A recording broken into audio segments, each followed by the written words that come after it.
Bonjour à tous, je vous fais une petite vidéo qui n'était pas du tout prévue, mais là je peux pas me retenir, c'est trop génial.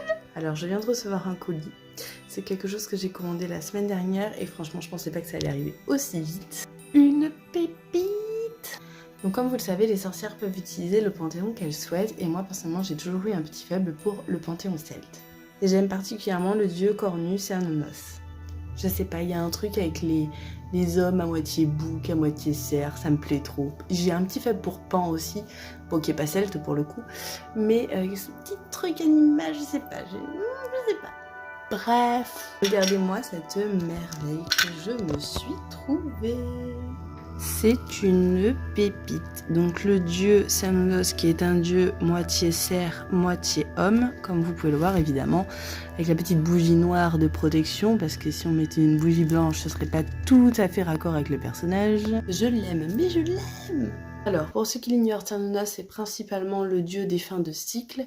Ça peut être le cycle de l'année, tout simplement. C'est pour ça qu'on parle beaucoup de Cernunnos au moment de Samhain, donc au moment de Halloween, parce que c'est le nouvel an des sorcières, c'est la fin de l'année des sorcières, donc souvent il est très représenté à ce moment-là. Mais c'est également un dieu qui est très bénéfique, qui représente l'abondance et la fertilité.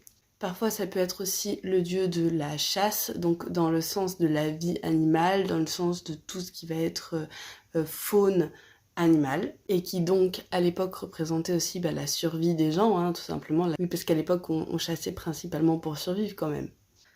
Et on dit même que Cernunnos serait gardien d'une des portes des enfers.